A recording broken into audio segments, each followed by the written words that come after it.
Texas night air, moments before fragrant with expensive flowers and French perfume, was pierced by my own choked cry. It wasn't a cry of physical pain, but of a humiliation so deep it burned my soul. I, Valeria Perez, wearing the red dress Thomas said made me look like a Latina queen, was being dragged across the immaculate lawn of my own mansion. My hair, styled with care to celebrate 5 years of a love that now revealed itself as a cruel farce, tangled in my husband Thomas Vance's relentless grip. 200 guests from Midland's high society watched, frozen champagne glasses halfway to their lips, their faces, moments before smiling, contorted into masks of shock and morbid curiosity.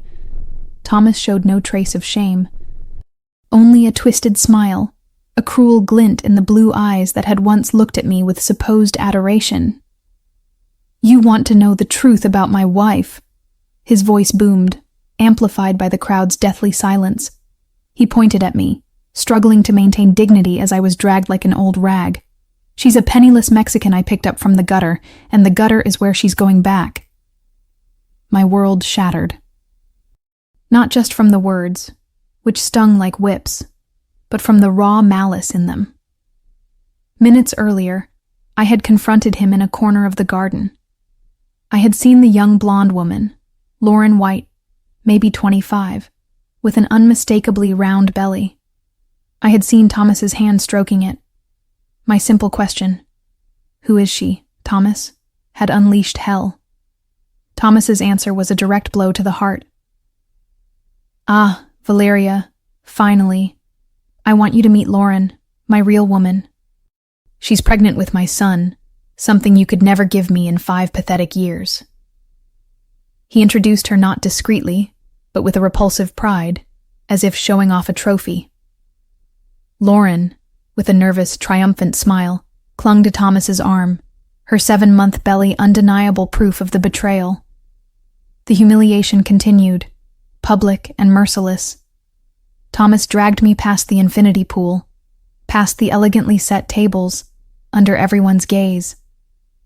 The red dress, a symbol of my effort to be the perfect wife, was stained with garden dirt. My heart pounded with a mix of rage, pain, and a chilling disbelief. How could I have been so blind? The constant trips, the secret calls, the strange perfume. It all fit now into a pattern of disgusting deceit. My final destination wasn't the street, but something worse, something calculated to inflict maximum pain. Thomas dragged me towards the back of the property, a forgotten 5-acre plot that had belonged to my grandfather, Francisco Perez. It was a place covered in junk, rusted cars, debris, and most of all, mud. Thick, black, foul-smelling mud, mixed with old oil and grime. Thomas used this place to dump old equipment from his early operations, a personal landfill. "You are this mud, less than nothing," Thomas screamed, his face contorted with hatred. He shoved me with brutal force. I lost my balance and fell to my knees in the viscous, reeking mass. The mud stuck to my red dress, my hands, my face. It was cold, dirty, humiliating. "Not even this filthy dump of your dead grandfather is worth less than you. Now get out of my life." As the guests dispersed, uncomfortable, Thomas announced to the few still listening that he had already started divorce proceedings. "Everything that's yours stays with me," he said with contempt. "The house, the cars, the jewelry. You just get this worthless piece of junk nobody wants anyway." I remained kneeling in the mud. I felt the weight of every stare, the echo of the nervous laughter from the guests walking away. The red dress, ruined, felt heavy and sticky. My life, as I knew it, was destroyed. Thomas returned to the party. Lauren nestled in his arm, leaving me alone in the growing darkness, surrounded by junk and silence. But while the initial pain paralyzed me, something began to stir inside. It wasn't the despair Thomas expected. It was something harder, colder. Wiping the mud from my face with the back of my hand, I looked around. My grandfather's dump. The place Thomas used to humiliate me was the only piece of land I had left. And in that moment of absolute desolation, a silent promise formed in my heart. Thomas Vance had pushed me into the mud. He thought I was finished. He thought I was reduced to nothing. But looking at the junk, feeling the earth beneath my knees, I, Valeria Perez, kneeling in the dirt, felt that this place, however despised, was mine. It was the last link to my grandfather, a man I barely remembered, but whose land now shared my humiliation. The sun was beginning to set, painting the midland sky orange and purple. Covered in mud, I slowly got to my feet. The lit-up mansion in the distance seemed like a beacon of the life that had been stolen from me. But looking at the junk around me, I felt a strange connection to this abandoned place. What stories did this place hold? What secrets were hidden beneath the earth that now covered me? The night was just beginning, and I, the woman they had called Mud, was about to discover that sometimes survival is born in the most unexpected place. The night's chill seeped through my mud-soaked dress. I shivered, not just from the temperature, but from the adrenaline crash and the shock. The party at the mansion continued, the laughter and music reaching me as distant, cruel echoes. I was alone in the darkness, surrounded by the ghostly silhouettes of rusted cars and piles of twisted metal. The smell of old oil, rust, and wet earth filled the air. There was no way back to the mansion. Thomas had made it clear it wasn't my home anymore. And even if it was, my pride wouldn't let me crawl back. This dump, the last vestige of my grandfather, Francisco Perez, was now my only refuge. I walked among the junk, navigating invisible obstacles in the gloom. My eyes began to adjust to the darkness. That's when I noticed something strange. Among the heaps of metal and rotting tires, there were structures that didn't look like simple trash.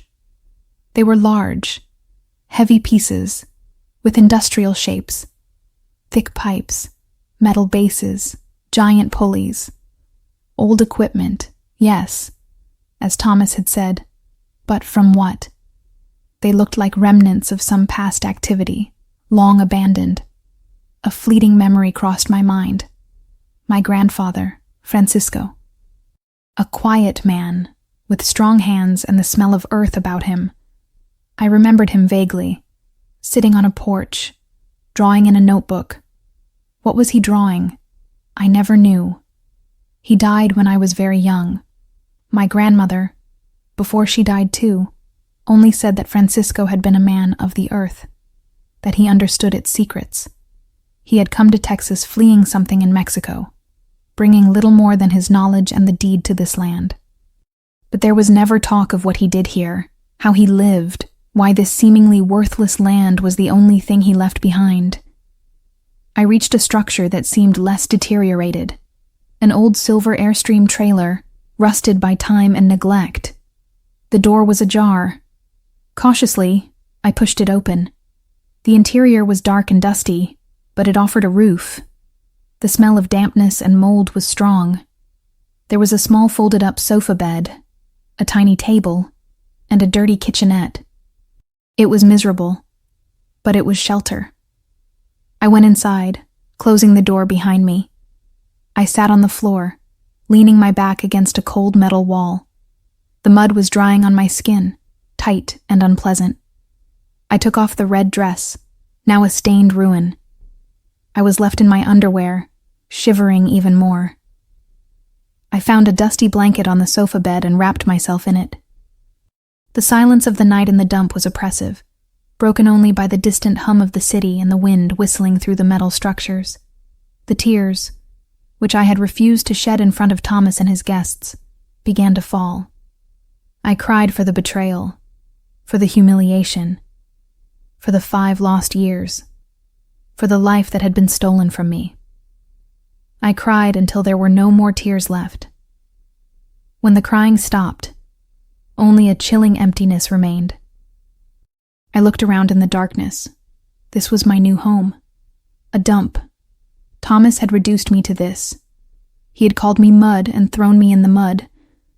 But looking at the junk, the strange equipment, I remembered my grandmother's words about Francisco and the secrets of the earth.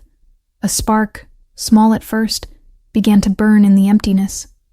Thomas thought I was finished, broken, ready to go back to the gutter. He didn't know that Valeria Perez wasn't a victim. I was a survivor.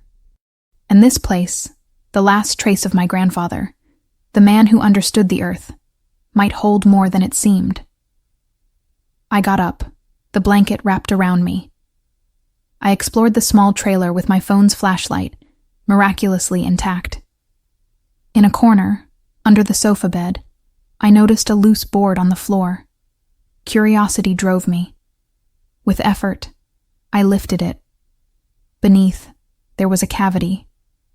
And inside the cavity, an old, rusted metal box. My heart leaped. What did my grandfather keep here, in secret? Was this part of the secrets of the earth my grandmother spoke of? The box was heavy. I pulled it out with trembling hands, not from fear, but from anticipation. I sat back down on the floor, the blanket around me, and ran my fingers over the cold, rough lid of the box. There was a small latch. It was closed, but not locked. Carefully, I slid the latch. The lid opened with a creak. The dim light of my phone revealed the contents. It wasn't jewelry or money. It was papers, old documents, folded maps, a worn notebook, and a bundle of letters tied with a faded ribbon.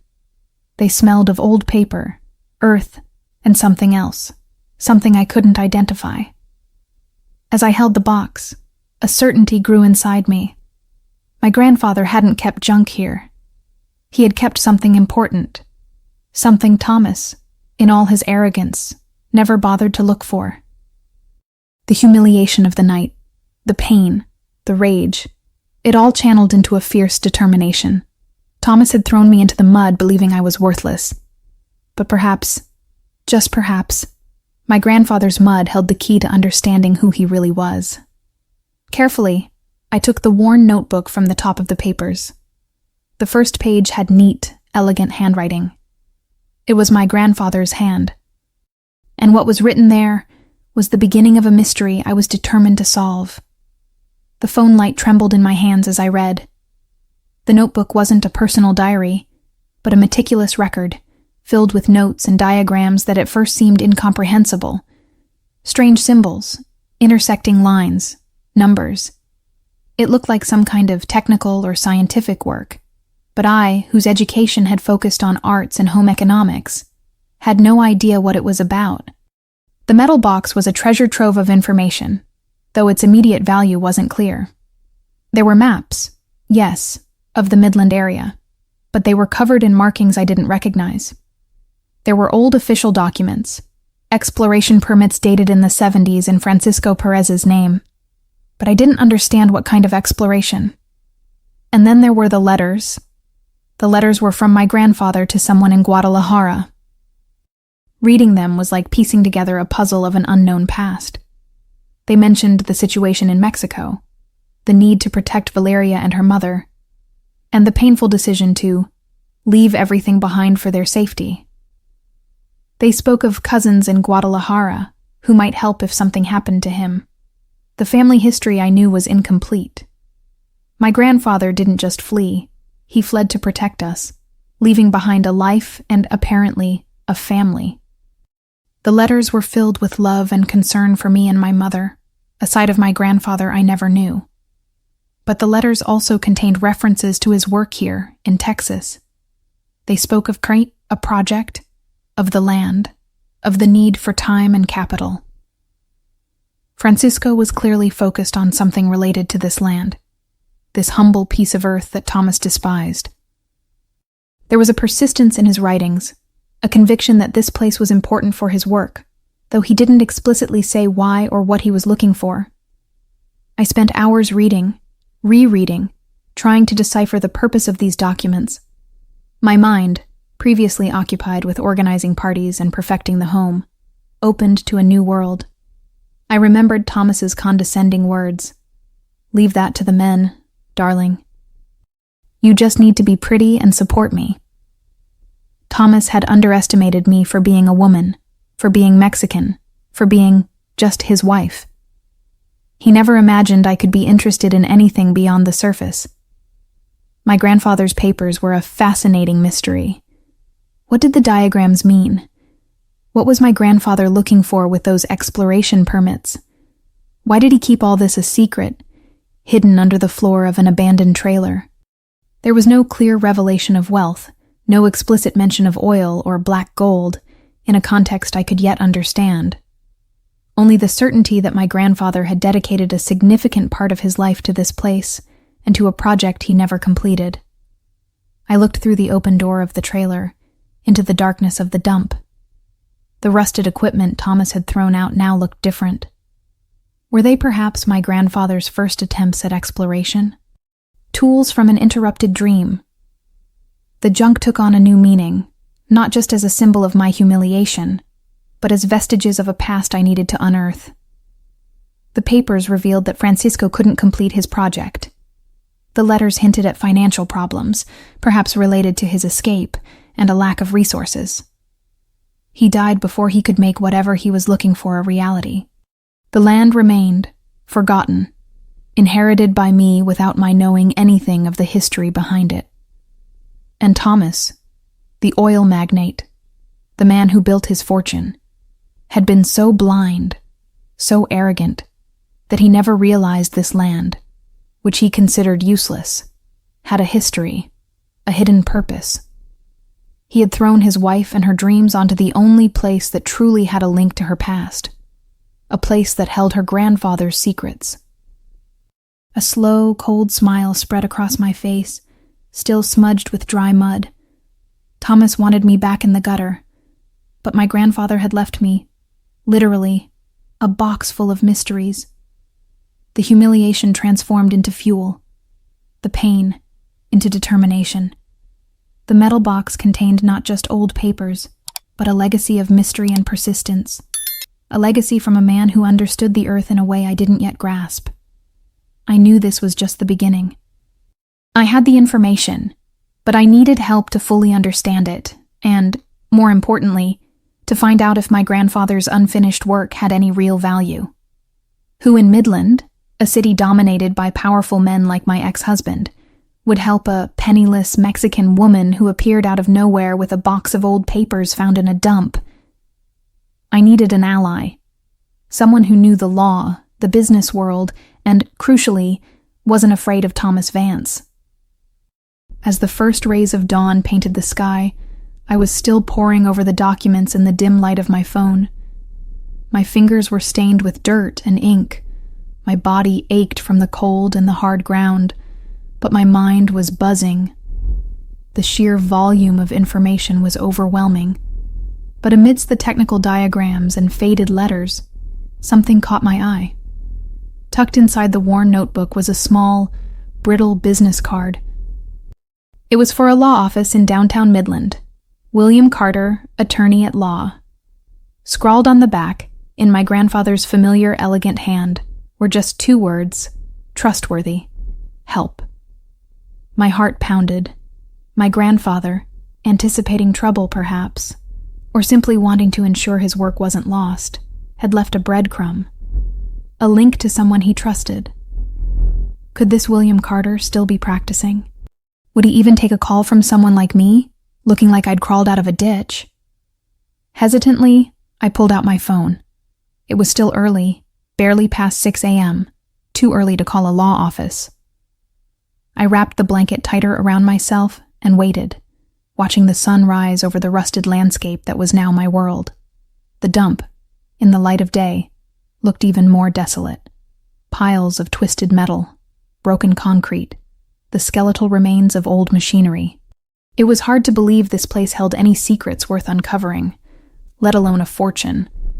But my grandfather's papers, his conviction etched in his handwriting, told a different story. I spent the next couple of hours organizing the papers as best I could, trying to make sense of the maps and diagrams. the exploration permits were real, issued by the Texas Railroad Commission, the state agency that regulates the oil and gas industry. My grandfather wasn't just drawing pictures. He was engaged in actual, official exploration work. But what kind? And why did he stop? Around 8:30 a.m., my hand trembled as I dialed the number on the business card. A crisp-eyed, professional voice answered, "William Carter's office. How may I help you?" "Yes, hello," I stammered, my voice hoarse. "My name is Valeria Perez. I found this card among my grandfather's things." "Francisco Perez?" There was a brief pause. "Perez. Francisco Perez," the voice repeated, sounding thoughtful. "That name rings a bell. Are you related to the Mr. Perez who owned the land out near the old Vance property?" My breath hitched. They knew of my grandfather, and they knew about the land. "Yes," I said, my voice gaining a little strength. "He was my grandfather. And yes, it's that land." "I see," the voice said. "Mr. Carter isn't in the office just yet, but he should be here shortly." "May I ask what this is regarding?" How could I explain? It's complicated," I said. "It involves the land and some old documents my grandfather left behind. It's very important. And, well, you might have heard about what happened at the Vance mansion last night." Another pause, longer this time. Then the voice softened slightly. "Ah, yes. The news travels fast in Midland. I believe Mr. Carter saw something about that on the local news this morning. Are you the woman involved?" My cheeks burned, despite the cold.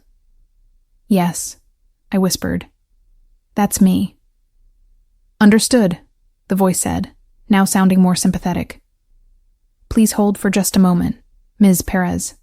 I'll see if I can reach Mr. Carter directly." The next few minutes felt like an eternity.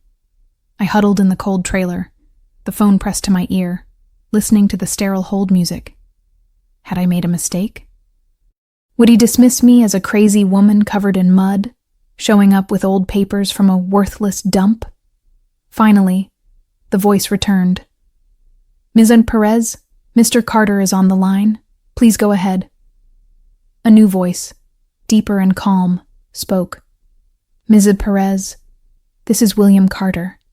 My assistant tells me you found my card among your grandfather Francisco Perez's belongings." "Yes, Mr. Carter," I said. He wrote, "Trustworthy. Help," on the back. There was a moment of silence on the other end. "Francisco was a good man," Carter said quietly. "I knew him briefly, many years ago. He was unique, very dedicated to his work. I remember him asking me about property laws, permits. He had a vision for that land, even back then." My hope soared. He remembered my grandfather. He knew about his vision. "He did," I said, my voice thick with emotion. "And I think I found what he was working on. He left behind papers, maps, diagrams. It looks like some kind of exploration work, but I don't understand it." "Exploration work, you say?" Carter sounded intrigued. "On that land? Most people considered it just a rocky, useless plot." "Thomas Vance certainly did," I said, the bitterness creeping into my voice. He threw me out there last night. Said it was all I was getting in the divorce." "Yes, I heard about that, Ms. Perez," Carter said, his tone hardening slightly. "A truly despicable act. I assume you are not in a safe or comfortable place right now." "I'm in an old trailer on the property," I admitted. "It's not great, but I have the papers." "All right, Ms. Perez," Carter said decisively. "Listen carefully. I believe Francisco was onto something. He wasn't the kind of man to waste his time on nothing. And frankly, after what Vance did, I'm very interested in seeing justice served. Can you stay put? I'll come out there. I need to see these documents myself, and I need to see the land. My eyes welled up. You'll come here? To the dump? Yes, Miss Perez, he said firmly. To the dump? Give me an hour or so to get myself together and drive out there. Can you manage until then?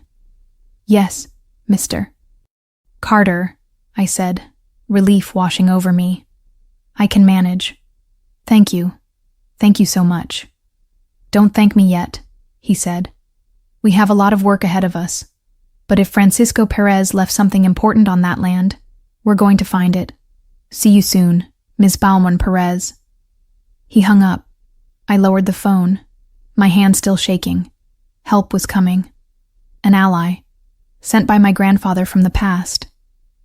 Sitting in the cold, dusty trailer, surrounded by the evidence of my humiliation and the secrets of my family, I felt a flicker of hope ignite into a small, steady flame. The fight wasn't over. It was just beginning. I sat on the step of the old Airstream trailer, wrapped in the dusty blanket, watching the sun climb higher. The dump, in the harsh morning light, looked even more like the place Thomas had intended it to be, a symbol of worthlessness. But now, holding my grandfather Francisco's papers, it felt different.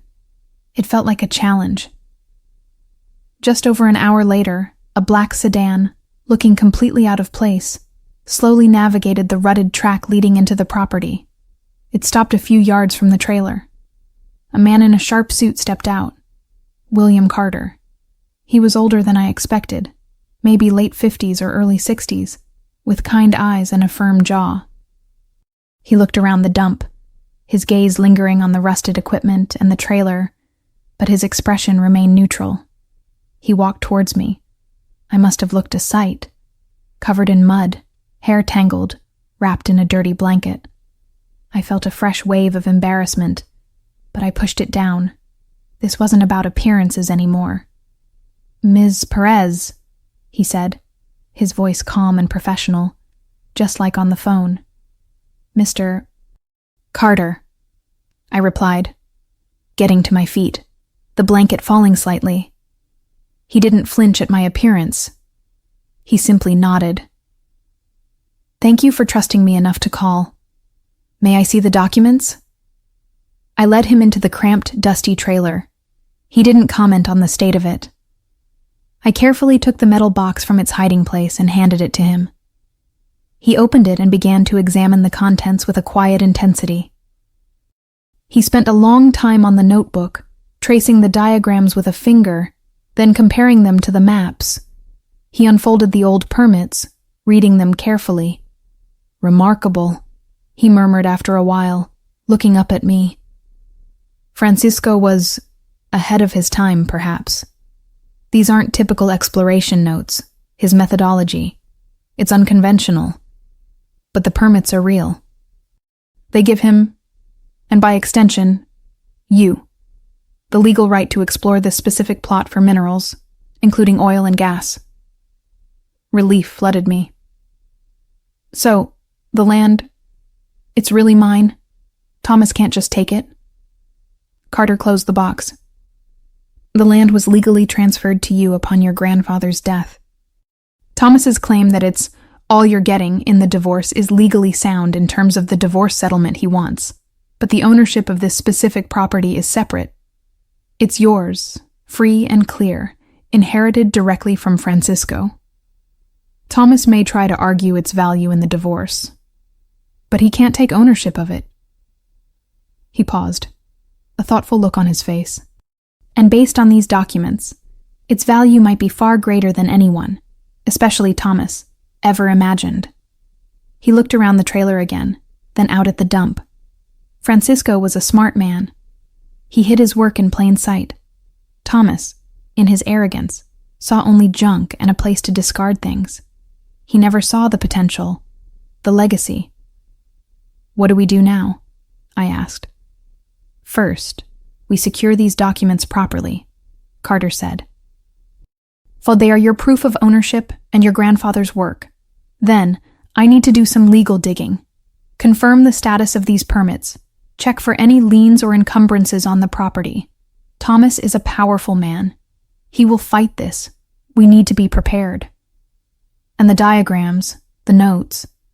I don't understand any of it. Carter nodded. That's the next step. These look like geological or perhaps even geophysical data interpretations.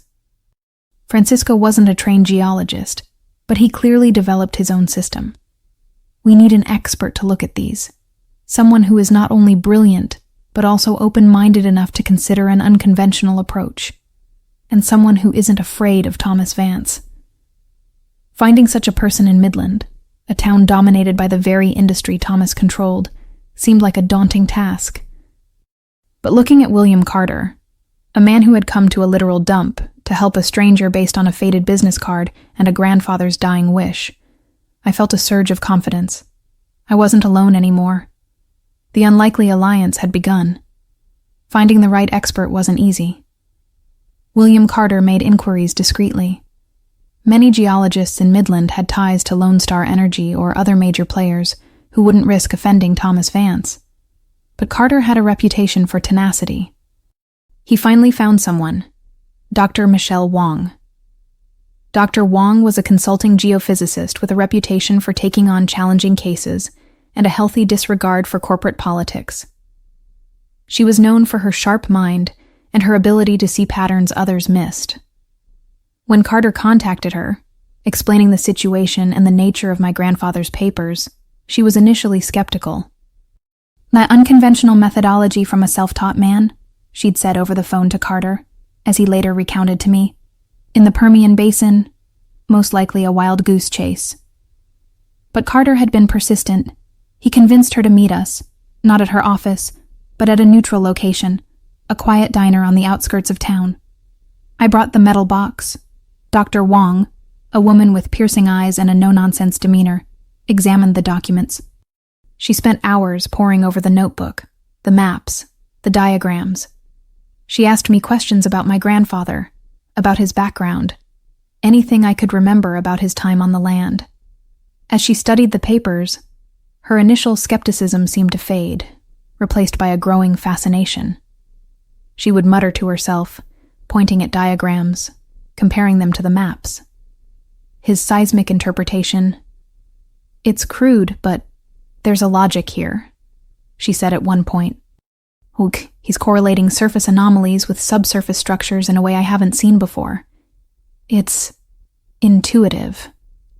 Finally, she closed the notebook and looked at us, a rare smile on her face. "Mr. Carter, Ms. Perez," she said, her voice firm. "Based on my analysis of these documents, your grandfather, Francisco Perez, had indeed identified a significant geological structure on this land. His methods were unorthodox, yes, but his conclusions appear to be sound. There is a very high probability, that there is a substantial accumulation of hydrocarbons beneath that property." Hydrocarbons. Oil. The words hung in the air. My grandfather's worthless dump. It wasn't worthless.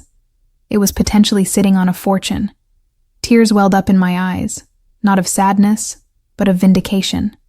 Francisco knew. He had known all along. "What kind of potential are we talking about, Doctor?" "Wong," Carter asked, his voice carefully level. "Without drilling, it's impossible to give exact numbers," she replied. "But based on the size and type of structure Francisco identified, and the known geology of the surrounding area, this could be a very significant find. Potentially, a major discovery." A major discovery. The words echoed in my mind. Thomas had thrown me into the mud, onto a worthless dump, and that dump held the key to everything. Armed with Dr. Wong's expert report, Carter and I prepared for the confrontation. Carter advised me on the legal strategy. We wouldn't just demand what was mine. We would expose Thomas Vance for who he was.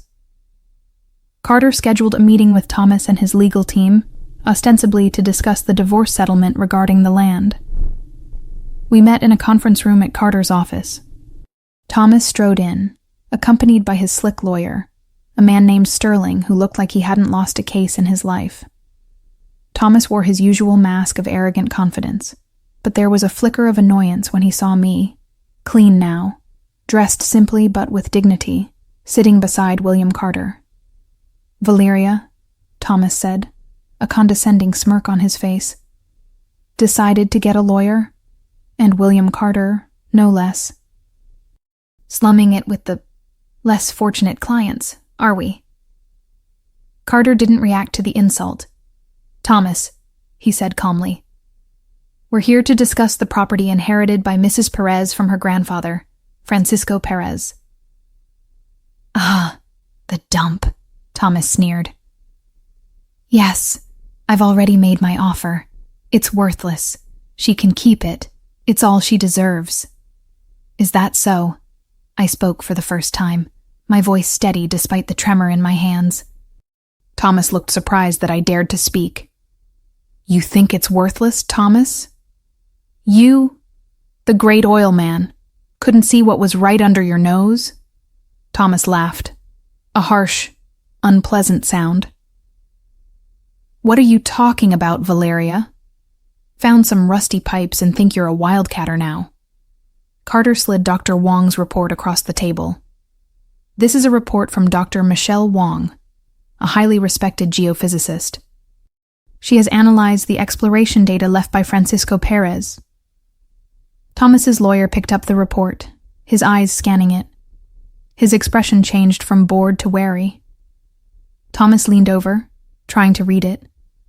"Dr. Wong confirms," Carter continued, his voice gaining power, "that based on Francisco Perez's remarkably accurate, albeit unconventional, data, the property you dismissed as a worthless dump has significant potential for a major oil discovery." Thomas's face went pale. His arrogance wavered for the first time. That's impossible," he stammered. "That land is dry. We ran preliminary surveys years ago, nothing significant." "Your preliminary surveys, Thomas," I said, looking him directly in the eye, "were likely based on conventional methods that couldn't interpret my grandfather's unique geological signature. He saw something you were too arrogant to look for." "This is a bluff," Thomas roared, recovering some of his bluster. A desperate attempt to get more in the divorce. "Sterling, shut this down." "It's not a bluff, Thomas," Carter said, his voice steel. "We have the permits, the detailed data, and an expert confirmation. We also have witnesses to your public humiliation of Mrs. Perez and your stated intention to discard her onto this worthless property. If you choose to fight this, we will not only pursue full legal rights to the land and its resources, but we will also expose your actions and your monumental oversight to the entire industry and the public. Lone Star Energy would be very interested to know that you, Aomunji, their partner on other ventures, missed a potential major play right next door." The mention of Lone Star Energy hit a nerve. Thomas knew the implications. Missing a major discovery on adjacent land, especially after publicly ridiculing its owner and the land itself, would be a disaster for his reputation and his standing in the industry. His lawyer, Sterling, looked visibly concerned, whispering urgently in Thomas's ear. Thomas was trapped by his own arrogance and cruelty. He had pushed me into the mud, thinking I would disappear. He never imagined that the mud held the very thing that could be his undoing. The confrontation wasn't just about the land anymore. It was about power, pride, and the truth. And for the first time, Thomas Vance looked like he was losing. Thomas Vance didn't go down without a fight, but his efforts were clumsy and desperate. He tried to discredit me, spreading rumors that I was unstable, that the documents were fake, that Carter and Wong were involved in a scam. His lawyer, Sterling, filed motions to delay the divorce proceedings and challenge the validity of my grandfather's permits. They even tried to get an injunction to prevent any work on the land, claiming it was still part of the marital assets, a claim Carter easily refuted with the inheritance documents. But Thomas's public image had already taken a hit after the party incident, which had been reported in the local society columns, albeit with veiled language. Now, the whispers about the Perez land and its potential started circulating in Midland's tight-knit oil community. Industry insiders knew William Carter's reputation. He didn't take on frivolous cases. And Dr. Michelle Wong's name commanded respect. Carter systematically dismantled Thomas's legal attacks. He filed counter motions, presented Dr. Wong's irrefutable report, and used Thomas's own public statements against him. The fact that Thomas had so vehemently declared the land worthless, and had done so while humiliating me, made his sudden interest in challenging my ownership look purely vindictive and opportunistic. The turning point came when Carter, working with Dr. Wong, quietly presented the geological data and report to Lone Star Energy. Lone Star had operations nearby and understood the regional geology. They recognized the potential immediately. Unlike Thomas, they were interested in proven reserves, not ego.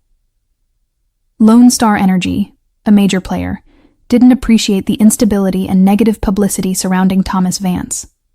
His erratic behavior and the legal battle over potentially valuable land were bad for business. They began to distance themselves from him, reviewing their existing partnerships.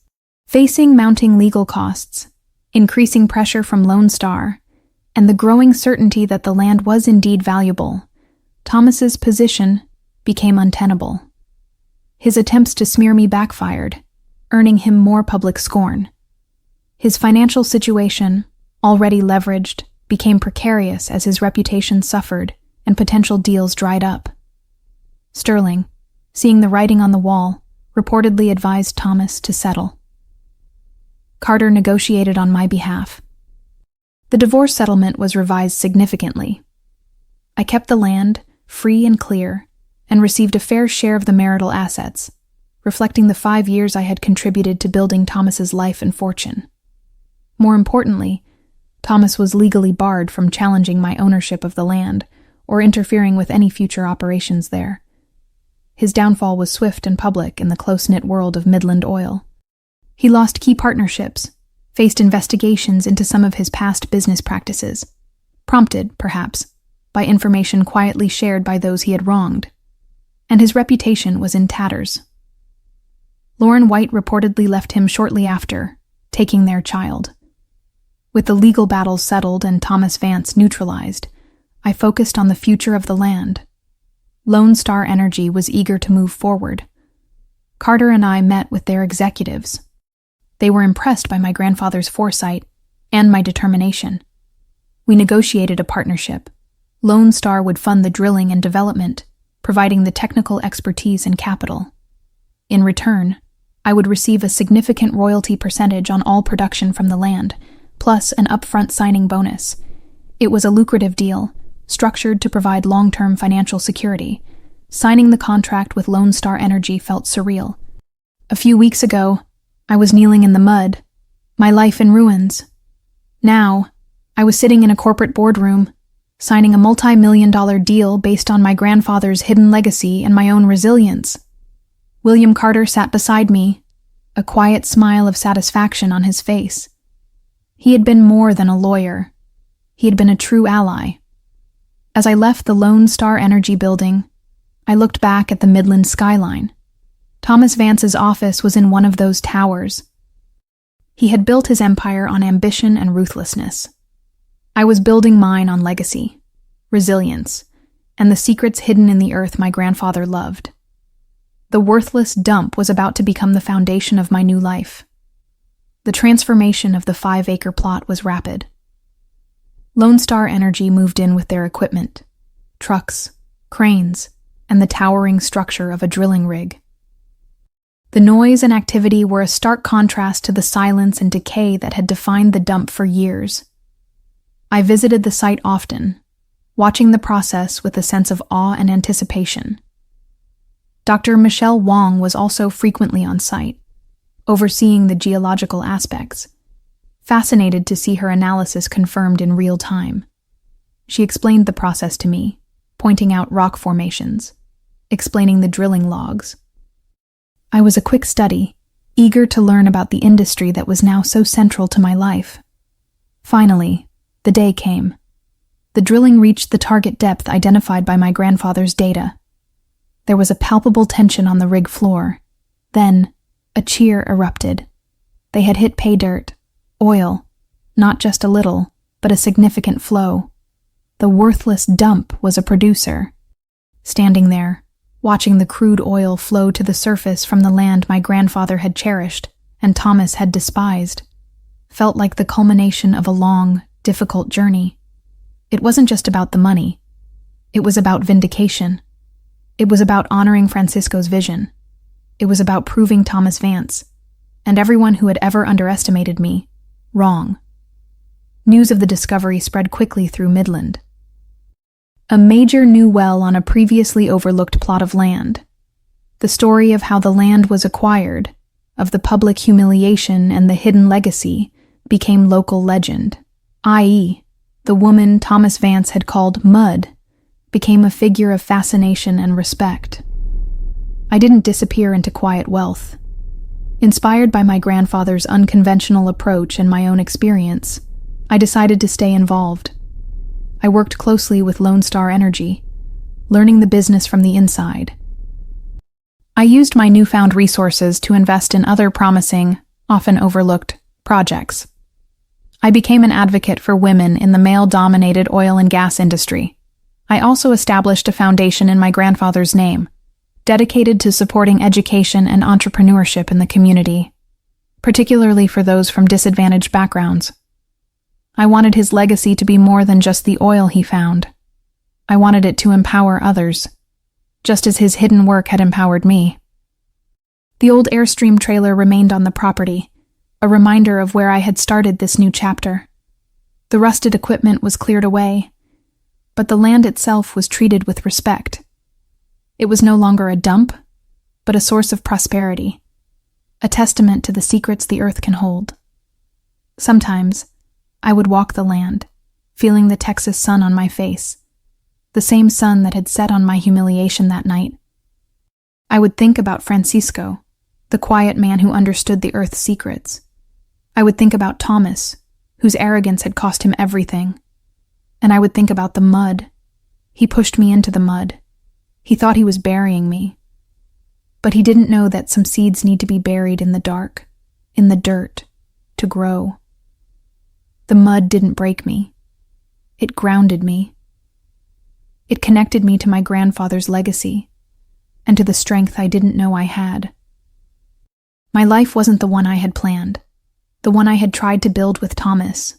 It was something different, something stronger, something truly mine. I had been stripped bare, humiliated, and left with nothing but a piece of land and a box of old papers. And in that nothingness, I had found everything. The dump became my foundation, the mud my beginning. And what I did next. I rose. This is my story, from the mud to the oil fields. If it resonated with you, please give it a like and subscribe to the channel. Share your thoughts in the comments below. And if you'd like to see another story of resilience, please click on the video appearing on your screen now. Thank you for watching.